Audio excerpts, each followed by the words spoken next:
Welcome back, everyone. This is Dave from Corn Productions with my co-host Stacy here to talk about The Sinner, Season 4, Episode 8, titled Part 8. The episode's description reads as follows. Ambrose exposes the secret that threw Percy's life off course, setting off widespread consequences. The episode was written for television by Nina Broderick, I'm not sure how that's pronounced actually, and directed by Monica Raymond. The episode originally aired on December 1st, 2021. Before going any further, I'll tell you a couple of things. One, this is not a sport-free podcast. If you haven't watched the episode, I recommend you go and check it out and then come back and give us a listen. Secondly, if you're listening on one of the platforms that this podcast is now available on, please subscribe. You can also head over to my YouTube channel, Corn Productions, where additional content can be discovered. If you're already on my YouTube channel, please like, share, and comment, as well as subscribing to my channel and hitting the bell so you get notified when new videos drop.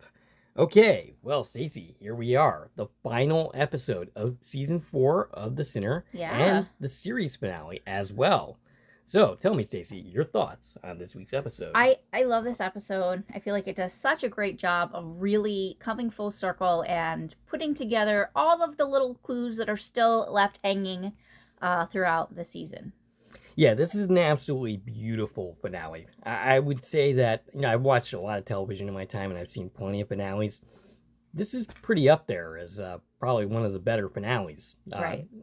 Now, initially, the first time I watched this episode, and we concluded with where we left Harry, I wasn't so sure how I felt about leaving Harry there, and the series concluding with that.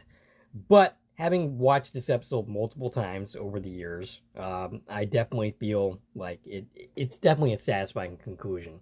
It kind of leaves Harry in a place where he can go anywhere.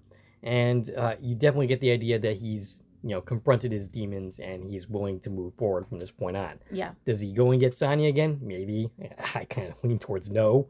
But, the sky's the limit for Harry. And, there's a lot... there's just a lot of beautiful things about this finale. Like, this wouldn't work as well if we didn't spend like 8 episodes with these characters. Like, everybody here is a decent human being. Some of them make mistakes. A lot of them do. Yes. But I think that doesn't necessarily make them evil. Unfortunately, what I kind of find is that even the best people can do evil things. And some people in this episode do some evil crap. Maybe Don Lanier is not such a great guy, but, our main characters pretty much are. And after we conclude this podcast, this will drop tomorrow. We've mentioned this a couple of times. We'll have our Donald Heng interview, that our first one airing. Our second one. Yes. It's the second one to drop, the first to record. Yeah, where we talk all about his appearance in this episode as Beau Lamb, as well as lots and lots of other great character work that he's done on a whole bunch of shows. Mm-hmm. All right, so do we have anything else to say before just diving right in? I want to do one little shout out. Okay. That's not exactly the Sinner related, but this is the best place to put it, and that is some From news. Okay. And that is that our fellow podcast, the What Is From cast, has a From Season 1 poster for sale that they designed. I think did I see that? Was it kind of like in the comic book form? Yes. Okay. Yeah, so they designed this, it's a poster that is going along with From Season 1, and it is in the format of like an old school comic book cover. And it's really cool looking, and they have it for sale right now on their Etsy store. Gotcha. I happened to see that on Facebook just before we started recording. Yeah, they've been promoting that, so I thought I wanted to give them a little shout out. Of course, it's got some of the actors from this show on it as well. So I figured this was the best place as any right now to shout it out. So everybody go check that out. We'll put the link for it down in the description of this video. Oh, and one more shout out. Ashley Wright mentioned in a comment that he doesn't know how we get all these interviews that we get. And, honestly, neither do I. We just wing it. Yeah. We do it the old-fashioned way. We just ask, and they say yes. Yeah. It's amazing they do. Yes, absolutely. Our list of interviews is growing. It is. And it's kind of impressive mm-hmm. to look at, like, hey, we've talked to a bunch of people now. Right, yeah. And thank you so much to all of those people. Yes, including Reed Price, who, of course, is in this episode, not as much as he was the prior episodes, but he's still here. So, yeah. All right, so anything else? All right, let's dive into the Sinner series finale. Okay, so we begin with Ambrose sleeping in his car. He's basically on the run at this point. He wakes up and walks to the boat graveyard to find that Valerie has been burned. Yes, and it's still smoldering, so it must be very early in the morning. We saw the boat getting torched. Was that last time? That was last episode. And so now it's just kind of a burned out shell, still smoldering. All that evidence that he knew was there is gone. And Hallucination Percy comes and gives Harry a visit. And she asks him, if he's tired. She says, he should let this go. He kind of just ignores her. He doesn't even engage with her at this point. Morning time at the Muldoons. Excuse me. Let's try that again. Morning time at the Muldoons. Meg now knows everything. Sean and Colin cook her breakfast, probably to make up for the fact that they're engaged in human trafficking. She makes a dry comment that if they always put their futures on the line, that she can get eggs more often. Colin says there's nothing to worry about because that's always his position. Meg says that the punishment, if caught, is 15 to life in prison or a $500,000 fine. Oh, I have $1.5 million. Oh, okay. That's even worse. Yeah, one of those is right. Yeah. So, she looked this up on the internet. She looked this up on the internet, and I said, you know what? That probably wasn't a good idea for her to search for this. I thought about doing it, but then again, I thought better of it. I thought that, but then I could justify it because I'm doing the Sinner podcast. Right. But Meg is not doing. For her to look that up, Let's see. That's penalty for human trafficking. That's not suspicious at all. There goes any chance she has of reasonable deniability. Right. I knew nothing about this. Ignore my search history. So she says that Harry knows what they're up to, but Colin thinks they're safe. Meg expresses disgust at what they did. Colin says that all they did was move people from one place to another, and he thinks that he helped get them jobs. All right, so I gave Colin crap for being a man of God who, is highly into the Bible a couple episodes back. And engaging in human trafficking. Of course, I didn't say exactly. Which is Percy's position on this. Exactly. During a flashback in this episode. But here's his justification for that. He doesn't think he's doing anything bad. He literally thinks he's trying to help people. Yes, that's what he thinks is going on. This is his way of justifying that in his mind. He's totally wrong, but that's. On some level, yeah, there are people trying to help these people, right? Just because you're breaking a law by moving people from one country to another doesn't mean you're trying to do something bad for those people. Right. And some level, these people are paying for this. They're not being kidnapped. But the problem is that the operation's not on the up and up. The problem is these people aren't getting good jobs, and some of them are literally disappearing. Right.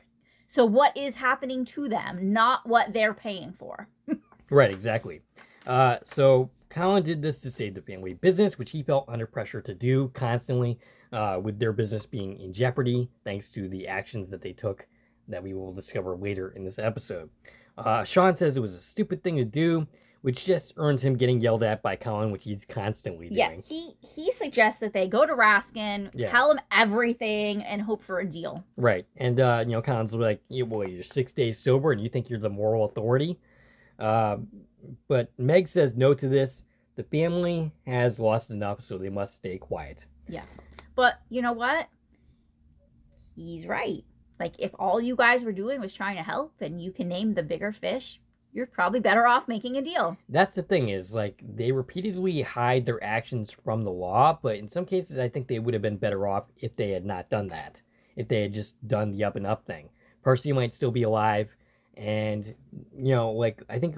We'll get to that in a later part of this episode, but we cut to Don Lanier, who discovers Harry in his kitchen, and he tries to get him to confess. He's basically pressuring him.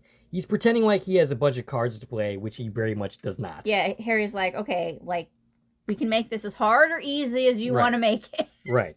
And Don isn't moved by any of this, and eventually a cop car pulls up because his wife called the police. Yeah, we met Don's wife here. She's played by Catherine McClellan. Her credits include an episode of Digstown, an episode of Trailer Park Boys, and an episode of Haven. Nice. And basically it's Raskin here to arrest Ambrose, or so it seems. And he looks kind of embarrassed. like that he has to do this, and he doesn't look like he wants to do it.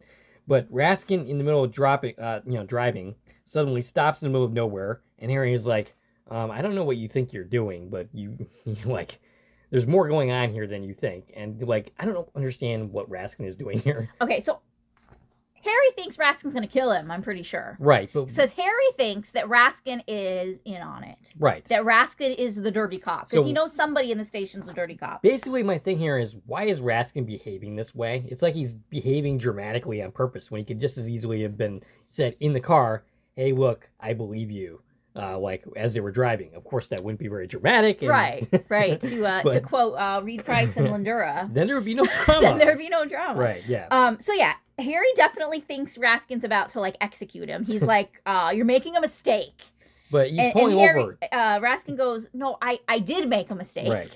I've been making mistakes. Right. So, I mean, he arrested him to save face to Don Lanier, because he knows Don Lanier's in on it, right? Right. So he wants to make it look like he's being the, like, blatantly oblivious cop that he is. Right. So it's funny. It's really satisfying in this episode to watch Raskin take it in the teeth in this episode.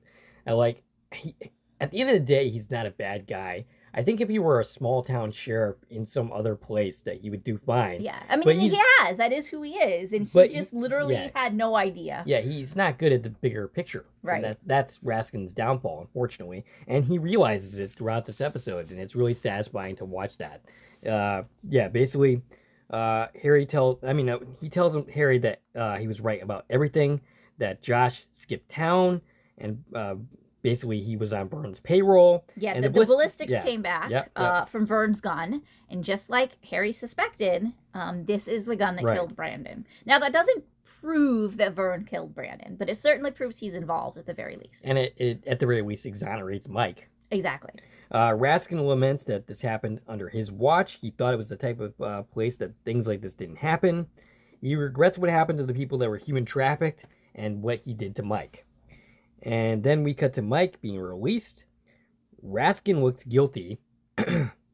And, to his credit, Raskin realizes he was wrong and did something about it. Like, he could have very easily just looked the other way and said, not my problem. But he actually takes active steps to solve this problem. So, it is to his credit that he does that. He ultimately does the right thing. Mike tells him that he always does the easy thing, and maybe next time he'll listen to the truth. Brooks, meanwhile, tells Raskin that his bosses, and Harry, by the way, his bosses knew all about the human trafficking in the area for a year, but they aren't going to pursue it.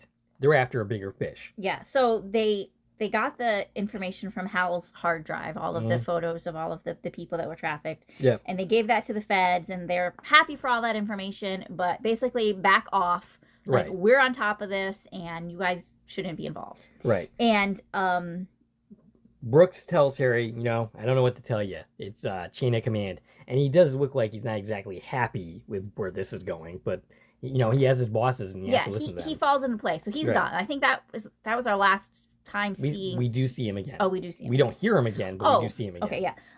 Now, I was a little confused during this. Okay. Is Harry arrested or not? Well, from appearances, he's not. I mean, he be. He was physically let go. Right. Like, he's not handcuffed. He's taking an active part in the investigation right now. Like, right. They're openly talking about everything. Harry's involved in that conversation. Brooks is even happy to have Harry involved in this conversation. My one problem is that, okay, so Harry was right. Right. But he still shot Vern. He shot Vern, who is pressing charges. Right. And he escaped police custody. Right. And had hid evidence. And we're going to soon see he still has Vern's phone in his possession. Right. So, like, he should be under arrest. He should be in some trouble. And they should at least address why he's not. Like, they should say, oh, we're, this is all going away. We're making this go away or something. I don't know. Yeah. But they don't do that. They just kind of don't bring it up again. Yeah, that is a bit of a problem in this episode, but it's a small thing. So All right. Oh, actually, it's right here that we see his phone, because Harry says, hey, look, there's another number on Vern's phone, and he pulls Vern's phone out. Right. Yeah, Raskin is thinking this is a wrap, that Harry's done enough, there's nothing else that we can do. But Harry has an unknown phone number on that phone you were just talking about, and he wants Raskin to trace it. The address leads to a payphone here at Colin Muldoon's house, which is the payphone that we saw Colin answering in the last episode.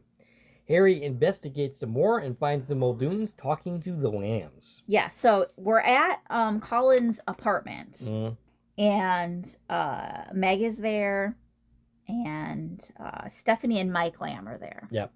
And I think Harry at this point is thinking maybe he was wrong for exonerating Mike, right? He was all like, Mike's innocent, but now he sees them literally all talking to each other, and I think he's thinking, oh, maybe they're all in on it. Right, maybe.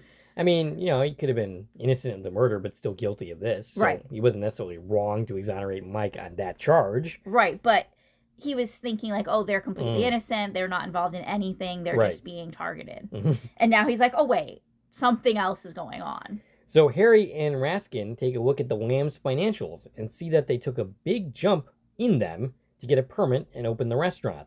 The permits are expensive, and Raskin says it's not a system that's new to open to newcomers. Yeah, so the permits cost anywhere from $50,000 to $500,000. Which is more money than I have. And there's a 20-year wait list. Yikes. To buy one. So how did they bypass that? Even with the money, how did they bypass that? Well, that's what this whole episode's about. Right. Did you miss that part? I missed the part where they bypassed the 20-year waiting list. All right, we'll get to that then. Okay. So Raskin is confused, saying he was just apologizing to Mike Lamb. Now they're finding out that he might be part of human trafficking. But Harry finds land sold to Sean, or rather by Sean, to the Lambs for $10. And Raskin says the land is basically just rocks. You couldn't even build a house there. It's a small island called Crescent Island. It's not suitable to build a house on. Why would anybody want this? But more importantly, why is it being traded between the Muldoons and the Lambs? Seems like a very weird transaction to take place. Yes. So Harry travels there and finds a little Buddha and some food. Harry goes and talks to CJ, and he tells him what he found. A Buddha, which represents Beau Lamb, who was supposedly in Hong Kong. Remember, when we first learning about this, it's the same little statue, like it's an identical statue to the one Percy had. Percy had CJ's, and CJ told Percy there was one for each member of the family that was brought back from a trip. So this is the one that belonged to Beau. And Harry realizes that he's not actually in Hong Kong, that he is in fact dead. And CJ knows of this, but he doesn't know the full truth. We see Beau for the first time, played by Donald Hang in flashes. He has 31 acting credits. We're going to see all this later, but I'll bring it up anyway. Yeah. Including Sight, which you and I saw. Beautiful movie. You should we got go a whole interview about that, too. An appearance on The Good Doctor and Tracker. And I think we mentioned that he was also on The 100. The 100, yes. With Eliza Taylor. Yes. So CJ tells Harry to stop pushing, and Harry gives up the Buddha, but then walks away. And we see a flashback to CJ and Beau talking about big dreams. This is a really nice scene. Like, this is the first time we're actually hearing and seeing Beau talk. And you have an instant connection between the two brothers. And that's really, really challenging to do. It was a great scene. Yeah. And basically, Beau tells him, hey, the point of this is for you to go do what you want with your life. Right. So that, it's CJ's. Yeah. Or, I'm sorry, it's Beau's big dream to open a restaurant. So he's talking about, I'm going to open this restaurant, and we're going to... This is all his picture. And he wants to, take care of his parents, and he's going to do all the work. And because he's going to be there taking care of his parents, that's going to allow CJ... Because CJ, remember, he's taking, business classes in Portland. He wants out of here. And he's like, I'm giving you permission to do that. I'm going to take care of our family. I'm going to stay here, be a fisherman, run a restaurant, and you can go live your life. So Harry goes to visit Sean on the guise of saying goodbye, but he reveals what he knows. And Sean tries to take steps to go into the house to talk to his family, and Harry steps in the way and says, are you always going to go to them for advice on what to do? Like, are you going to have them tell you what to do all the time? Right, and he says, if you keep keeping secrets, it's going to haunt you, just like it did Percy. And in fact, it has been. It's I'm not sure what the difference is that Percy is alive or Percy is dead and that Sean isn't. I think maybe the drugs was his way of trying to kill himself, but in a very different way. Well, he used the drugs as an escape, and it worked for him, and it didn't work for Percy. Right. I mean, she tried that. She went that route. So he asks what happened to Bo. And this is when Colin comes out and tries to get Harry out of there. And I'm surprised he doesn't take more measures, like punching him in the face or something. Yeah, they didn't have a long time because then Meg joins in too. And then we hear Sean blurt out what he's been dying to say. He blurts it out like it was on the tip of his tongue all along. And he just comes out and directly says, "We killed him." Yeah, we killed Bo. Yes. And 2 years ago, we have a flashback. The family is together, Meg, Percy, Sean, and Colin. They think Bo was stealing fish from them and selling it on the side. Meg asks Sean how he missed it. It's notable to me that Sean looks significantly better here. I mean, because he's not doing drugs yet. Right. He still doesn't look great, and he's still clearly inebriated because he's drinking here. Right, but he doesn't have this addiction. Right. That's going to come as a result of what happens. He even looks kind of younger. Yeah. Yeah, it's interesting. Percy has a noticeable attitude difference. She doesn't have a problem with, stopping the lambs from stealing from them. And she's still all on board with fishing. Right, she hasn't embraced nature yet. Now, none of that's happened. She doesn't have a drug problem yet. Right. We have seen very little of Percy before the 2-year event. This is one of the few glimpses we have into Percy before all this happened. Mm-hmm. So Sean says he'll take Bo out on the boat and lay down the law. Yeah, so they want to confront him. Yeah. Right? And stop what he's doing. I understand sending Colin, but why is Percy going on this trip? Well, Meg makes some kind of comment, like, maybe you should all go. Like, he's going to need some support. So, I don't understand why Percy would need to be she's there fishing. For this. Like, they all fish together. I guess, but she's not exactly the most intimidating force in the world. I think Colin would have been sufficient, and maybe if she wasn't there, things would have gone differently. Sure. I mean, definitely they would have. Yeah. They would have gone differently, and probably everyone would still be alive. Maybe. I mean, maybe Sean would be dead because the way we'll get there. But anyway. I don't know. I think that things wouldn't have escalated the way that they did, because I don't think anybody else would have grabbed the gun. I think they would have just all beat each other up and then... That would be the end of it? Come to terms with a new arrangement. Maybe. So, out in the water, Sean tells him, Bo, that he knows what he's been doing. But Lamb says he didn't take anything from their traps. They were his traps. And I'm going to note that both Sean and Colin are drinking right out of flasks. They're very drunk already during this encounter. Things get heated. Sean's trying to impress Colin, clearly. He's doing all this to impress the family. And it seems to be working on Colin because you see a little note of pride in Colin's face. But then things start going the other way. Lamb starts going off. Talking about how, they can't get permits, they can't do this and that, because basically the Lambs own all the permits. Right, basically. The Lambs own the permits, and that's why there's a waiting list, is because permits get passed down from generation to generation. Mm. A new permit only becomes available when someone gives one up. Gotcha. They don't make new ones. So that was what bypassed the 20-year wait, is that the Lamb, that's not the Lambs. Well, again, we'll get to that. Okay. But, so basically... What Bo has been doing is using their boat, the Muldoon boat, on his off hours. He's been taking it out with his dad because they don't have their own boat because they don't have their own fishing permit. So they're using the Muldoon boat and permit to go catch lobsters, but they're using their own traps. So they're not literally stealing from the Muldoon traps, but by placing their own traps that they don't have a permit to do, they kind of are stealing from them. It's questionable. I mean, it's not any worse than what the Muldoons are doing. He's like, we're not stealing from your traps, but the fact that more traps are there means that you kind of are stealing. It's definitely because you don't have the right to fish. It's definitely a fine line for sure. Yeah, but he sees his only problem is that he borrowed the boat, and Sean's like, you owe us $2,000. You owe us all the money for all of the fish and the lobster that you sold. And he's like, I'll pay you for the gas I used on the boat. Here's $20. That's just $1,980 less than what Sean is asking for. But so they end up getting into a fight. Yeah, things get very pushy and yelly. So Sean tells him it's done. He's fight ensues. And Bo just takes out Sean real quick. He's on the ground. Colin tries to get involved. And this is the moment we see Colin hit his head. Mm. And that's when the star breaks off of the boat. Yeah. So the star, and we knew it came off of Colin's boat. This is when we see the star break off. And that's how that all started with the whole star thing. And, basically Percy gets desperate. She wants to stop the fighting. Bo is really wailing on Sean. Yeah. They're having a pretty heavy fight, but it's just fists. Yeah. The whole reason a gun gets involved is because Percy goes and gets the gun. Yeah, she gets desperate. She's not thinking very clearly. She threatens Bo with the gun. I don't think even Bo is even hearing her. But then the gun accidentally goes off, killing Bo. Now, I've made the argument that at best, this is self-defense, though I'm kind of iffy whether that could actually be claimed legally. I mean, it's not self-defense because she wasn't under attack, but it's defense. Exactly. Yes.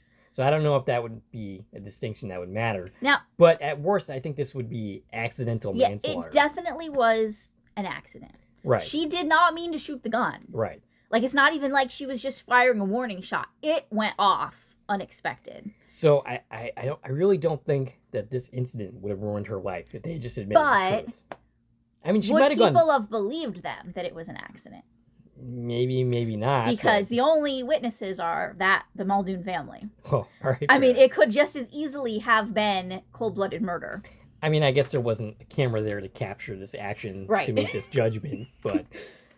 he was shot in close range, and I don't know. It could have definitely looked like a planned murder attempt. Well, the Muldoons are kind of powerful. They are kind of powerful, so they probably would have gotten off, even if people did think that they planned it, right?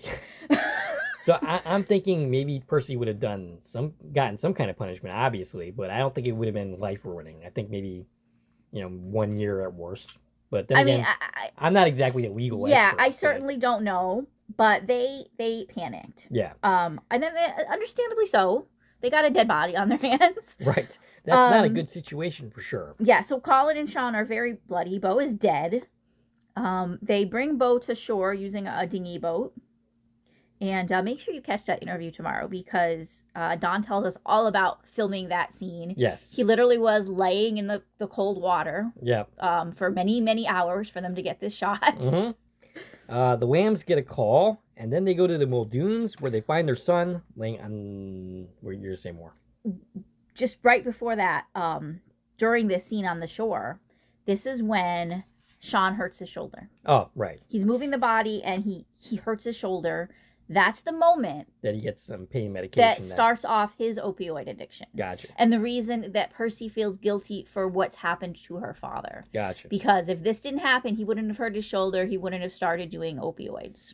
Maybe. I mean, the logic is certainly understandable, but that's not necessarily the case. He might have ended up doing drugs regardless because of this incident. Sure, but this is why she blames herself. Mm-hmm. Is because it all comes down to that moment that he hurt his shoulder. Mm-hmm. She said that before, and we didn't know what that meant. And here's what happened: he hurt his shoulder moving the body.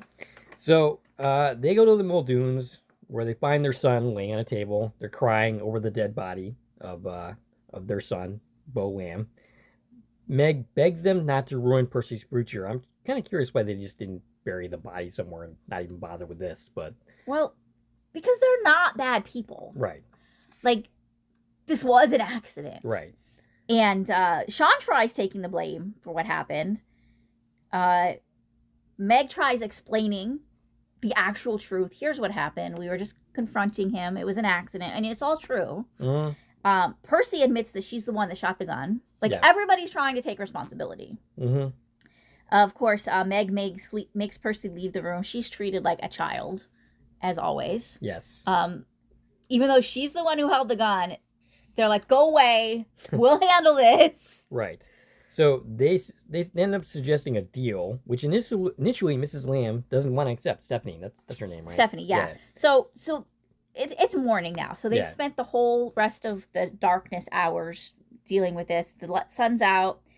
And we catch up with Meg asking Mike to talk to Stephanie. Mm-hmm. And so here's the plan. They don't go to the police, and they make a deal instead. Right. And the deal is, and this is where the pyramid comes in, the Muldoons are going to give the Lambs their biggest fishing permit. Wow. So they're like, we're going to give you one of our permits, but our biggest one, they're going to give it to the lambs. So they are avoiding that 20-year wait list and the fee because they are gifting them a fishing permit. Right. Their biggest one, which is the reason that their company's now failing. Right. Because they lost the biggest chunk of their business by handing it over to the lambs. So, yeah, Stephanie doesn't want to do it. Mike ends up talking her into it. Yeah, Mike's definitely on board. Right. He's like, this is a good deal. Our son is dead anyway, so we might as well do this. And Stephanie wants justice, but he doesn't think that they would get any. He doesn't think that the Muldoons would pay. Like you were saying, they're powerful family. Like, what do they get? A slap on the wrist because somebody died accidentally? Right. Maybe. Yeah. At least this way, they're getting something helpful out of it. Right. And it certainly makes sense. It's kind of interesting that he's able to even think in logical terms like that with his son like laying on a table in the kitchen. Right. But yeah, he was able to do it. He said this is how we make the Muldoons pay for what they did. And it's true. They're going to pay. Yeah, this effectively destroys their family. This destroys their family. It destroys their business. This is the downfall of the Muldoons, making this deal. And they probably would have been better off to just go to the police and say, somebody died. Which is exactly my argument. I think they would have been way better off if they had just admitted what they had done in the first place, as opposed to doing this. So Sean finishes his story, and Harry surmises that's when they turn to the human smuggling. Colin yells at Sean to shut up, but Sean says they were lying to themselves, which is an argument I also made. Colin tells Sean that this isn't about him, but Sean tells him to take him to the station. He'll tell anyone anything that they want to know. And Colin tells him he's on his own. Right. He walks off. Yeah. Meg tries talking him out of it. He's like, you don't have to do this. Like she tries every manipulation tactic in the book, from sympathy to anger. And Sean basically looks at her through the car window and says, this is what Percy would have wanted. And that shuts Meg right up. She backs off, and Harry drives away with Sean. Then we cut to Harry in his room. He tries to call Sonia, but he just gets a voicemail. He gets her voicemail. We hear Jennifer Hetch's voice. She's not credited. We do, and it's very interesting that she didn't get a voice-only credit for this episode. Yeah. I'm going to compare it to an episode of Quantum Leap, where Eliza Taylor was not in the episode, but she got credit simply because we heard her voice in an answering machine message. Yes. So I'm a little confused how that works. Yeah. Maybe they wanted to keep her out of the... I mean, it's not that big of a deal, so it's not like it would be like, oh, a big surprise, we heard Jennifer Hetch's voice for 2 seconds. Yeah. But yeah. But I think she should have gotten credit because we did hear her voice. She should have. So Raskin and Harry go to the Lambs and tells them that they have nothing to worry about in regards to the cover-up of Beau's death. Harry tells him he knows that Percy spent the rest of her life wishing she could undo what she did. And this, unfortunately, is news to CJ. Right. So he knew that... Okay, so he doesn't know what's even being talked about right now. He's like, he knows that Beau died. He knows that Beau died, but so they leave, right? Yeah. And CJ questions his parents. He's like, what did Percy have to do with Beau? Right. Like he knew Beau died. Yep. He knew that they covered it up in exchange for the fishing permit. But the story that he got, based on something Stephanie says here, is that there was some equipment accident. Like the Muldoons were at fault because of faulty equipment, right? Yeah. And it was an accident, which it was an accident, but he had no idea that Percy was involved, and he certainly didn't know that his brother was shot to death. Right. So, yeah. So they come clean here. Yep. And he hears the story, and that Percy, was just trying to stop this fight, and there was a gun involved. And that's why Stephanie was so pissed when she saw the two of them together. Right. And she tells him, that's why I, didn't want you sleeping with her, because she killed your brother. I almost kind of wish that they didn't say that out loud, because I think that's understood as soon as we know, the truth of what happened. I don't think we need to spell this out quite this way. Well, it's been a while since we saw that. I got you. So. It's not that big of a deal. It's just I almost prefer they didn't say it. But, okay, so Raskin and, I say Raskin and Beau say goodbye here. But no. Raskin and Harry say goodbye. Raskin says he taught him a lot, gives him a candy. Yeah, he offers him some almond roca. That's his way of saying goodbye. Harry goes for the handshake, but Raskin hugs him and tells him not to be a stranger. Yeah, and okay. He's so sad to see Harry leaving. Now he acts like he's losing his best friend, like at the end of summer camp. We see the depth of Raskin's feelings towards Harry here. Do you think that Harry feels the same way? Harry certainly, I think, has a soft spot for this island, and he's gotten friendly with these people. But no, Harry definitely doesn't need Lou as much as Lou needs Harry. Right, yeah. I feel like Raskin has become so dependent on Harry. Right. Like, he couldn't handle any of this. Without Harry. And he knows it. Yeah. Like, he's grown to a point now that he realizes, like, I'm really bad at my job. I kind of suck. And this man makes me better. Right. And I want to keep him. Yeah, and that's quite a hefty self-realization there for him. So Raskin really did grow as the season progressed. Oh, he certainly did. Yeah. I don't think he necessarily. I would actually be very, very curious to see what Raskin does from here on out. I know, right? Does he improve in his job performance? Maybe we need a spin-off where we stay on the island with Raskin. Yeah. And Harry just visits, like, as a guest appearance. That'd be cool. Yeah, like, what we want to know what happens next for the Muldoons and the Lambs and for Lou Raskin. All right, so Harry visits Meg at the church. He saw her car out on the lawn, and this this relationship between the two of them has been an incredibly fascinating relationship in this series. Yeah. We've made a joke several times. Oh, they're best friends this week. Oh, they're not this week. But she tells him he didn't have to keep going when he knew what keeping going would do to the family. And she asks if the world is a better place for what he did. And he doesn't know. That is a question that is worthy of exploration.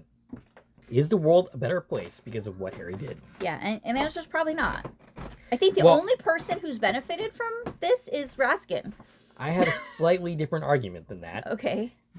Yeah, it's good that human trafficking was shut down, but it's like a small portion of it. And it wasn't even shut down. Like, It was just the feds being like, yeah, we're on top of it. Right. We know already. But, yeah, I mean, like, even if it was shut down, it would just be a small pebble in the ocean. So, on that score, we didn't really do anything. Right. Does ruining Sean and Colin's life really count as, making the world a better place? Probably not, but you could argue that they did that to themselves. Yeah, and I think that, maybe their family's on a place towards healing, because they are finally coming forward and giving information and moving past this. I would argue that Percy's story being told is worthwhile. Knowing why she did what she did and what she tried to do is something that's worthwhile from this. I argue that CJ learning the truth and getting crystallization of his relationship with Percy and what that was all about, that's worthwhile. Yeah, but that's going to make it worse for him. Is it, though? It's going to be harder for him. Like, he loved Percy, and he was sad that she died, and now he's got to know that all this happened, and that's got to suck. Yeah, but before, he was confused as to, what her deal was, and, like, I think maybe he got the impression that she was using him. And she was, though. I mean, I guess. She was using him to try and relieve her own guilt. Yeah, okay. And, yeah, I think the Lambs, make out like gangbusters in this. Because they're not going to be prosecuted for their part in covering up the crime. Right. They have the permit, the biggest one. Right. I think they've healed their own family with CJ knowing the truth. I think that's helpful. And they don't have this big secret. It seems like Stephanie and Mike's relationship took a big improvement here in this episode. So I think everybody is maybe allowing themselves to heal and move forward. Yeah. Because of all this. But is the world at large a better place? No. No. I mean, everybody's still dead. That's dead. Right. We're not like... But their stories have been told. Yeah. Percy... The truth is out there. Yeah. We know what happened to Beau, that he's actually dead, and how his life came to an end, and we have his story out there along with Percy's, and I think that's something that's worthwhile. Sure. On some level. I think on some level that is justice for Percy and Beau. He reminds Meg that just like she asked, he came to her first. Yeah. And, he gives her the rope. Mm. So he had all of Percy's artifacts from the cliff, and he gives her the rope that we know this was her artifact to remember Meg. And when last time Meg saw it, she was like, I don't know why Percy would keep that. It's a piece of trash. But now it means something to Meg. Now she understands. And then Harry leaves without even saying goodbye. But Meg, before he goes, says she's been going to that church for 68 years, asking for guidance, and she's never heard a word back. And this is really significant to where Meg ends, that we will eventually see. So we have a flashback to the night Percy was brought back by Josh, though it would have been nice if we had gotten a little cameo from Zach Bay. Well, I mean, he does have a credit in this episode. He does? From this moment. Gotcha. Because, and he's not on screen at the moment, but you hear his voice, like while he's talking to Percy. It's very quick, which is another reason why I'm confused that he got a credit and Sonia didn't. Hedge, did. But he does have a credit in this episode, so I'm like, oh, he must be in a flashback because we knew he'd left already, and this is it. It was just him dropping Percy off. Right. So Meg overhears the conversation and asks what's going on. Yeah, so we're seeing the night now from her perspective. Colin lies and says Percy almost confessed about Bo, and Percy can only say that her family makes him sick. She says the family is poisoned, and she calls out Colin for claiming to know God while not being able to own his own decisions. And he calls out Sean for his drug use, which, by the way, makes that little visit from Sean to Harry when he tells Harry about that night true, but not the full truth. So it's still a lie by omission, because there was a lot more going on than he initially revealed to Harry. Sure. Meg says she doesn't know why this is coming up, and she thought that they were all past this. Right. And the reason it's coming up is because they're lying about this is what the night was even about. Right. Because they're trying so hard to hide the trafficking from Meg. Right. Also, this is when Meg observes the gash on Percy's head. Which was given to her by CJ, which was a total accident. Right. But remember, like, this was an issue, like, oh, how did she know Percy had a gash on her head? And it wasn't Raskin. She begs her mom to allow her to confess about Bo's death, but she's guilty with her ruining their family, huh? I don't get my note here, but she begs her mom to allow her to confess, but she won't let her do it. Okay, so basically what I'm trying to say here is that basically Meg guilts her with ruining her family's life, and I argue that by not confessing, that she in fact ends up ruining their family's life. Right. Now she tells them they're both haunting her. Yes. And she says she wants to go to Lou and tell him what happened. So earlier in this night, she wanted to go to Lou about the trafficking. Yeah. And now that she found out her family's involved, she's like, well, that sucks. But what I really need to do is confess my own sins. She's clearly at the end of her rope and completely desperate. She has nothing left to turn to. This is the point where she's tried everything to try and heal herself. And she thought that, helping with the trafficking situation would help her feel better. And that didn't go anywhere. And she's just like, I'm going to go tell Lou. And Meg grabs her, makes her promise she's not going to go to the police. And Percy's like, you know what? That wouldn't fix it anyways. Right. And she knows the police are dirty. She also looks at her father and begs him, to stand up for her. And he won't do it. He says nothing. He just kind of stares there, emotionally guilty. But he will not stick up for her in this moment. So Percy ends up leaving to go unalive herself. Yeah, that was Percy's last moment with her family. Right. Harry goes to the cliff. We see hallucination Percy say he wanted to say goodbye, and she asks if he understands why she did what she does, or did rather. And Harry thinks that he does. He's still putting it together. Yeah, but he puts it all together for us now, explaining it to Percy. Done. Explaining it to himself, because remember, Percy is literally just his own head talking. So he says that she was one of those people whose lives were all mapped out for her until the gun went off.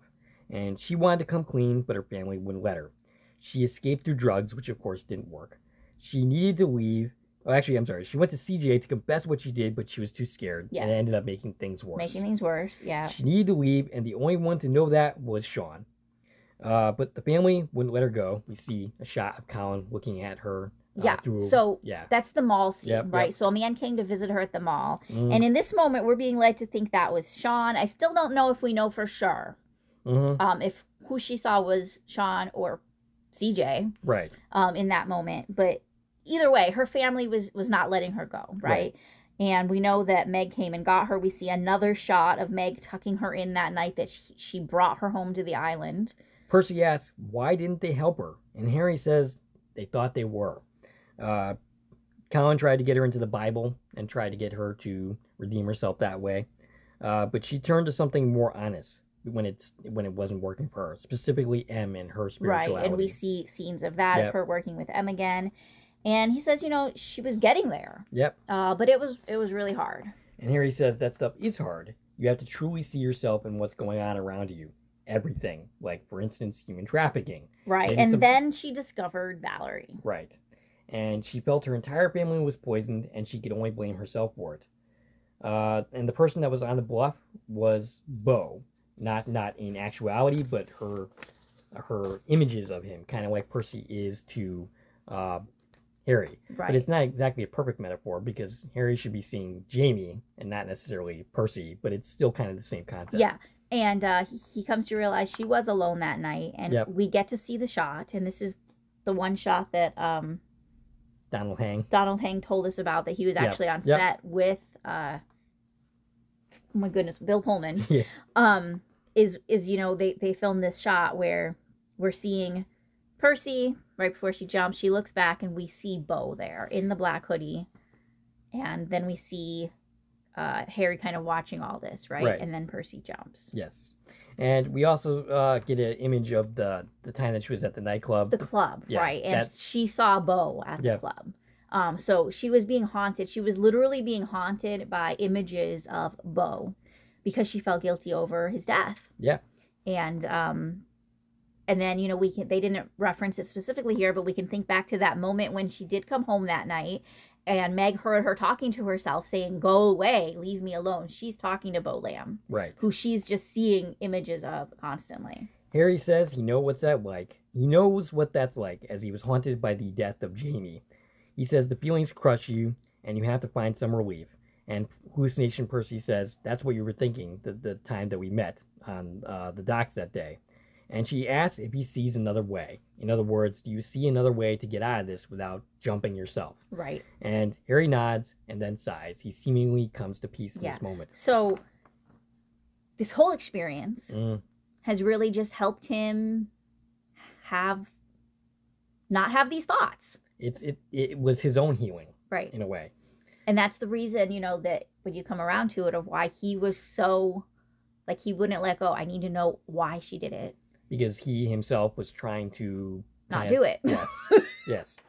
And then we have a final montage. This final montage never fails to get me. Every time I see it, I missed a little bit. It's really, really well done. We see Sean talking to Brooks and Raskin, and we hear this beautiful haunted music. And he's soon joined by Colin, who I think is there voluntarily. Yeah, Colin decided, okay, I am going to go support my brother, and, it's probably better for me to just be involved in this than to wait for them to come to me. Yeah, he looks at Sean emotionally. They look at each other. Beautiful. I think that perhaps there's a deal to be made here, because if they know more information about the upper levels of this thing, that they could... clearly they're the little guys. Yeah. So, maybe their family wouldn't be completely destroyed. They're still in pretty bad shape. They're in bad shape, but again, this is helpful for them to be cooperative. It's notable that Sean is the weakest of the bunch, but he, at the end of the day, was the one to do the right thing. Right. He was the only one strong enough to come forward and say, you know what, it's time for us to just tell the truth. Meg goes to M. They look at each other. M seemingly accepts her.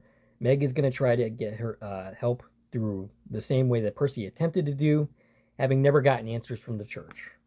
The Lamb family returns to Buddha, and they sit with Bo, the body, and offer food. Yeah, they brought new offerings to their little altar or whatever it's called in Chinese culture. Yes. It always involves fruit and food and offerings to the morning, and then they put down a photo of Bo on his grave. So I don't think they ever did something like that before, because they were trying to hide what this was, right? Yeah. But now the news is out there. Yes. So the truth is now out there. So now it's a proper grave. Yes. And I think this is really the family healing together at this point, including CJ. And then we see Harry on the bluff, on his knees, looking off into the water, and that is where the episode and the series ends. Yes. And yeah, like beautifully done. That last sequence I could watch by itself without watching any of the other scenes of the series, and still it would hit. I mean, it wouldn't mean much to you if you didn't know what the heck these people were dealing with. I mean, I could just turn it on now after having watched the series and have the same effect. I think, it's just beautifully done.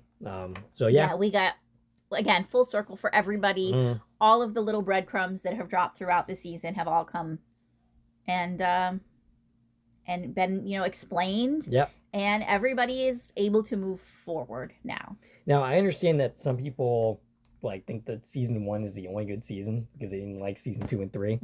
I think they write off season 4, but I don't think they should, because I think this is a beautifully done story. It is. This is a great story. It's a great season of television. You can watch this completely isolated. There are some callbacks, of course, to season 3. And in that regard, I kind of feel like we needed a Jamie moment in this episode. Like a hallucination? Like just a little something Jamie. Yeah. Because we did breadcrumb him enough to know that that's what Harry's dealing with. Right. And maybe that should have been part of his resolution here at the very end, considering Perhaps. This is the series finale. Yeah. But other than that... well, I don't know that they necessarily knew that this was going to be the series finale at the time. Yeah, I'm not sure. Yeah. Or maybe they did. I'm not really totally sure about that, but... either way, it works as a series finale. It leaves Harry in a place where he's at peace. Where he goes from there, we don't know. But, we can certainly pick up the story. What we know about Harry is even though he's at peace in this moment with himself and wants to continue his life, he's always going to be this investigator at heart. And the next time he stumbles upon some crazy murder mystery, he's not going to be able to help himself but to get involved. Which is why I don't think he should go after Sonia. I think she revealed herself to be not really able to accept that aspect of Harry. Yeah. And that whoever ends up with Harry, if anybody, I mean, he's kind of old at this point, but not like it's, I'm not trying to say his life is over or anything like that, but anybody that ends up with him needs to be able to accept this aspect of him in a way that Sonia was ultimately not able to do. Sure. But yeah, I think he's going to spend the rest of his days sticking his nose into investigations, even if he's not welcome in them. Probably not. That's who he is. Yes. And, if Bill Pullman would be willing to come back and they actually did reboot the series, I would totally watch. Yeah, definitely. It'd be very easy to do. Like, there's no reason why you couldn't do it, because it's like every season was its own self-contained story. Right. So, yeah. Yeah, I definitely wouldn't mind seeing more of Harry Ambrose. Yeah. Or more of, the characters on this island. Yeah, we could do a spin-off of Raskin, sucking in his job. Or we could follow Reed Price. Oh, yeah. And go see what Detective Brooks is up to in Portland, and maybe Harry goes and helps him with something in Portland. Maybe we should suggest Let's get that going. Okay. Yeah. That's where the next murder needs to take place. And then they all end up in Fromville. Oh. with if Harry Ambrose. Yeah. Tom. Yep. Tom? Tom's dead. Tom's dead, but Rob isn't. Rob from Sullivan's Crossing, that Reed Price. That's too much of a crossover. Okay, so if Harry ended up in Fromville, he might be able to solve the thing. Yeah, he might. I think that's the kind of investigator they need. Okay, let's do it. All right. Oh my goodness. So that is the end of our coverage of The Sinner. Don't miss that interview dropping tomorrow with Donald Hang. That will serve as our last word on this series, unless we at some point decide to go back and do season 1. Yeah. Or if we get any other interviews. Yeah. Anybody else wants to come on and talk to us? Absolutely. Let us know. We'd be happy to have anybody involved with any of the shows we talk about in any way. Yes. You don't have to be an actor. Any production people. If you're a key grip, we will totally talk to you. Set assistants, anybody. Yeah. If you're out there, get in contact with us. We'd love to hear your stories about working in television. Yeah, absolutely. If you have joined us only for our Sinner coverage, if you happen to stumble upon us because of this series we covered, don't go away. Yes. We cover lots and lots of other great shows. On the channel right now, we have the first 2 seasons of the series From on MGM Plus. Season 3 is coming this fall. Yep. And we have the first season of Sullivan's Crossing, and season 2 of that is coming. We're going to be talking about this fall when it airs in the U.S., so check out that coverage. Both of those shows have Reed Price, Detective Brooks in them. And we also cover Quantum Leap. We have continuing coverage of the original series. We've covered the 2022 series in its entirety. In addition to all that, Dave has done a solo work on This Is Us. Yes. Some of the X-Files. Yep. Anything else I'm forgetting? Lots of stuff. Yeah, we've done so many things. We've done so many things. So check out all of the content on Chlorine Productions YouTube channel. And we've got lots of new stuff coming. Yes. So yeah, for the Canadian crowd, well actually it's for everybody really, but come October and the holiday season, we're going to be quite busy here.